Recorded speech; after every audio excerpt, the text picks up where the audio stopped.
Bonjour à vous les intermouettes, et bienvenue sur la chaîne Techniquement ce qu'il faut savoir, dans cette 11e vidéo du calendrier de l'Avent sur le platisme.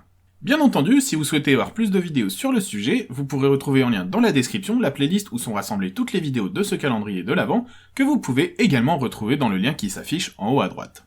Nous allons dans cet épisode revenir plus en détail sur un point ô combien primordial dans le folklore de la Terre plate, celui du dôme. Pour restituer un peu les choses, les platistes affirment qu'à la manière d'une cloche à fromage, un dôme recouvre la Terre pour la protéger.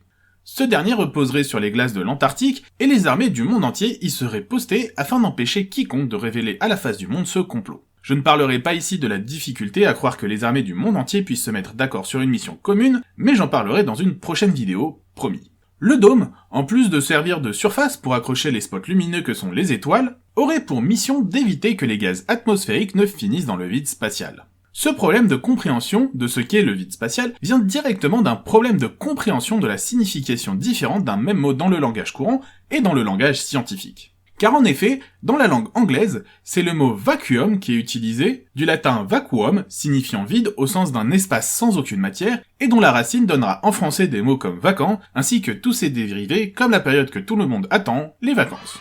Que ce soit pour l'aspirateur, le vacuum cleaner, la pompe à vide, la vacuum pump, ou le vide spatial pour lequel il est question de vacuum of space, c'est à chaque fois le terme vacuum qui intervient. Ce n'est pas pour rien que les platistes sont en grande majorité anglophones, puisque la quasi-totalité vivent aux États-Unis, pour des raisons à la fois sociologiques mêlant système éducatif bancal et hyper-tolérance aux croyances bullshit et religieuses en tout genre.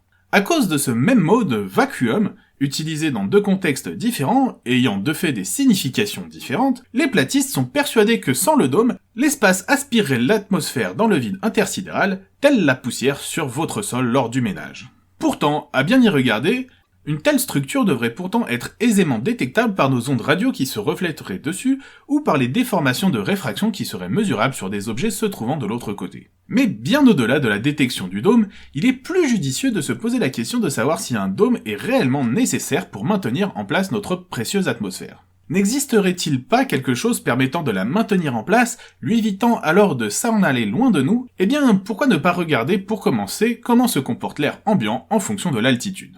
Si jamais vous avez déjà été à la montagne, vous savez que l'essoufflement vous guette bien plus rapidement qu'à l'accoutumée. Car en effet, avec l'altitude, la pression atmosphérique diminue. La quantité de dioxygène entrant dans vos poumons à chaque inspiration diminue de même. Or votre corps ayant toujours besoin d'autant d'oxygène, vous allez donc devoir respirer plus vite pour compenser, comme si l'effort effectué était important. C'est pour cette raison par exemple que lors de l'édition de 1968 des Jeux Olympiques, les records dans le sport d'endurance ont été moins bons que lors de la compétition précédente, alors qu'il était possible de remarquer une amélioration à chaque fois. Située à plus de 2000 mètres d'altitude, la ville de Mexico où s'est déroulé l'événement mit en difficulté les athlètes venus pour concourir et arrivés seulement quelques jours plus tôt. Heureusement, le corps va s'adapter en compensant le manque d'oxygène par la fabrication de plus de globules rouges. C'est d'ailleurs une technique utilisée par les cyclistes qui vont s'entraîner plusieurs semaines en haute altitude et vont se faire ponctionner du sang beaucoup plus riche que la normale en globules rouges afin de se le réinjecter les semaines suivantes lors des épreuves sportives. Une sorte de dopage totalement invisible. Mais le corps humain n'est pas le seul à devoir s'adapter avec l'altitude. Si jamais vous devez installer des fenêtres à double ou triple vitrage, le processus de fabrication de ces dernières ne sera pas le même pour une habitation en haute altitude ou près de la mer. En effet, les feuillets de fenêtres renferment du gaz pour l'isolation, qui est à la pression atmosphérique en temps normal, ce qui ne doit pas poser de problème.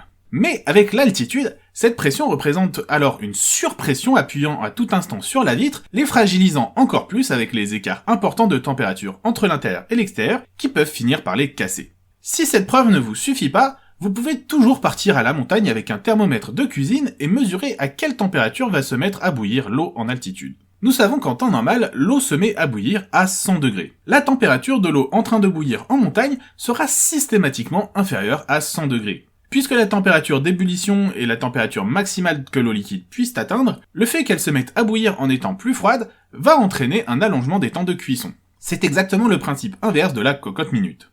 Au final, on voit bien qu'il n'y a pas du tout besoin de dôme pour maintenir l'atmosphère en place, la gravité de notre planète suffisant à faire ce travail. Voilà, nous sommes donc à la fin de cette 11e vidéo du calendrier de l'Avent 2021 de Techniquement ce qu'il faut savoir, où l'on passe en revue les incohérences du platisme. Comme d'habitude, je vous invite à partager ma vidéo, à la commenter, mais également à la liker afin d'améliorer le référencement de la chaîne. Vous avez également la possibilité de me suivre sur les réseaux sociaux où vous serez informé des épisodes à venir, et vous pouvez également me proposer des sujets que vous aimeriez voir traités ici. Bien sûr, si ce n'est pas déjà fait, je vous invite à vous abonner et à cliquer sur la cloche afin d'être informé des nouvelles vidéos et de ne rien rater de l'actualité de la chaîne. Je vous dis en tout cas à demain pour un nouvel épisode de Techniquement ce qu'il faut savoir.